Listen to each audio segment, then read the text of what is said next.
बीड जिल्ह्यातील एक विशिष्ट तालुका आणि खास करून त्याच्यातला परळी हा भाग, येथे जिथे म्हणजे जितके रक्ताचे पाट वाहिलेत तितके महाराष्ट्रात कुठे वाहिले नसतील.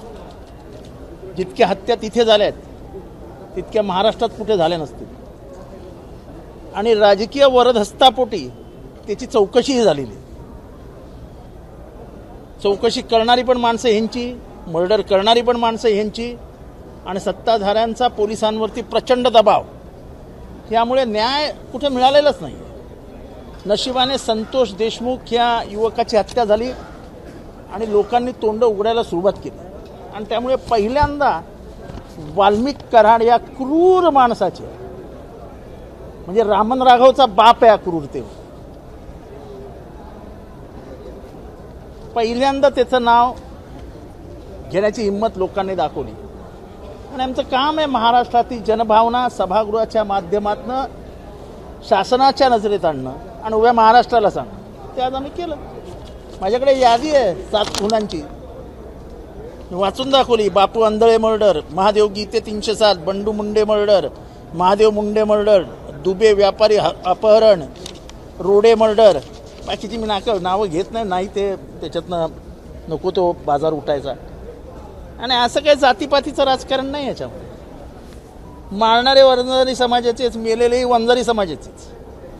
ह्याच्यातला दुसरा खुलासा जो मी केला आहे तो महत्त्वाचा आहे की ह्याच्यातले काही जण ज्यांनी मर्डर केली ते नंतर गायबच झालेत. जे ते आरोपी आहेत, पण पोलिसांना ते आता सापडतच नाही. माझं स्पष्ट मत आहे की त्यांचा वापर झाला, पुढे नावं उघड होऊ नये म्हणून त्यांची हत्या करण्यात आली. म्हणजे इतका क्रूरपणा ह्या राज्यामध्ये कोणाच्या लक्षातच आला नाही, हे अतिशय धक्कादायक आहे.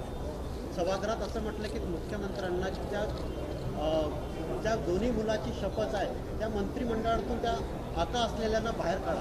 काय नाही, तो आका कोण आहे अख्ख्या जगाला माहिती आहे. अख्ख्या जगाला माहिती आहे. तुम्हाला नसेल माहित तर उद्या सकाळी भेटा, मी तुम्हाला व्हिडिओज दाखवतो सगळे. आका कोण आहे. इस जंगल में 2 ही शेर गाणी लागलेत. ते काय ह्याच्यात ते थोडा वेळ दिला तर काढून दाखवतो माझ्या व्हिडिओ, माझ्या ह्याच्यातच. प्रश्न तो नाही आका कोण आहे. तुम्हाला पण माहिती आहे आणि ह्यांना पण माहिती आहे आणि ह्यांना पण माहिती आहे. नाव घेण्याची हिंमत कोणीच दाखवली, मी एकट्यानेच दाखवली सभागृहात. वाल्मिक कराडचं नाव कोणी घेत नाही आहे. वाल्मिक कराड हा त्या जिल्ह्यातल्या डॉनचा छोटा शकील आहे. आता डॉन कोण हे विचारू नका. डी तर समजतं की नाही कोण. D for Don. पण ज्या पद्धतीने हे सगळं केलं, त्या माणसाच्या अंगात 3 लिटर रक्त असतं. ते 3ही लिटर रक्त सोखा असं ते काय म्हणतात त्याचं साखळलं गेलं. त्याच्या बरगड्या तुटल्या, त्याच्या अंगावर WWF सारख्या उड्या मारल्या, त्याचं लिंग कापलं, पाणी पाजायचं म्हणून त्याच्या तोंडामध्ये लघवी केली, त्याचे दोन्ही हात तोडले, दोन्ही पाय गुडघ्यापासून तोडले. मी जेव्हापासून पेपर वाचायला शिकलो आहे तेव्हापासून एवढी क्रूर हत्या राजकीय क्षेत्रामध्ये झाल्याची माझ्या तरी आठवणीत आणि वाचनात आलेली नाही. आणि हा क्रूरपणा जर राजकीय वरदहस्तामुळे होणार असेल आणि तो माणूस सरकारमध्ये असणार असेल तर काय फायदा आहे. चौकशी कशाला करता. चौकशी सोडून द्या. आणि कुठल्या पोलिसांमार्फत चौकशी करता. ते पोलीस 307 मध्ये आरोपी करायला घाबरतात. आरोपी तर अटक करायला घाबरतात. तेच पोलीस ज्याचा मर्डर झालाय त्याच्या गावामध्ये त्याला घेऊन फिरतात.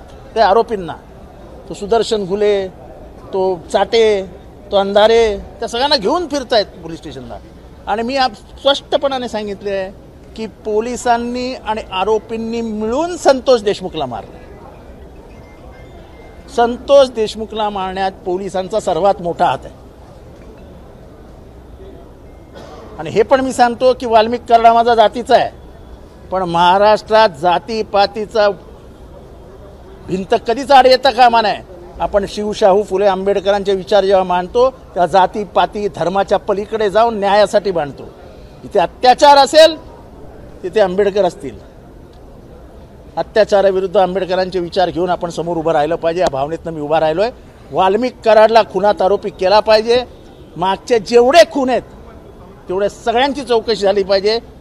ज्यांनी तक्रार केली आहे त्यांना परत बोलवून त्यांच्याकडनं फेर तक्रारीची नोंद झाली पाहिजे आणि सगळ्यांची चौकशी झाली पाहिजे आणि तीही सिटिंग जजकडनं.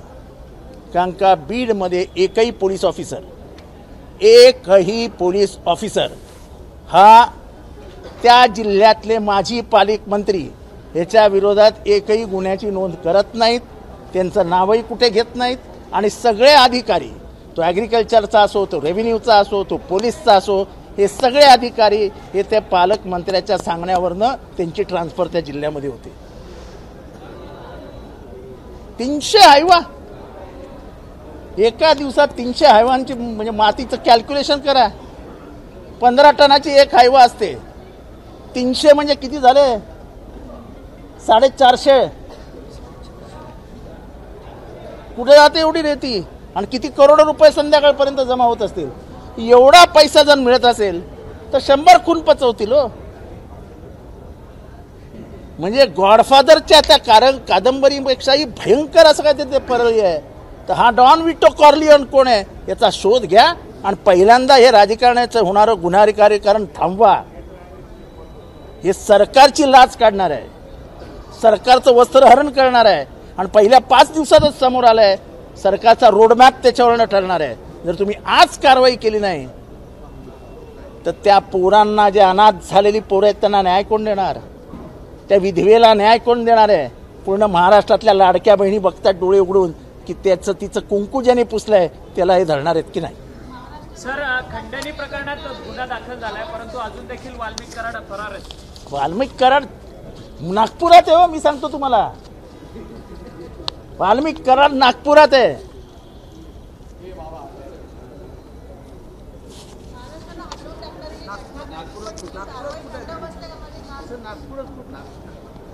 तुम्ही शोधा ना जरा. मीच सगळं सांगितलं कसं काय सांगायचं? तुम्ही इथेच बसता, जरा फिरा नागपूरमध्ये, तुम्हाला कळेल कुठे आहेत ते.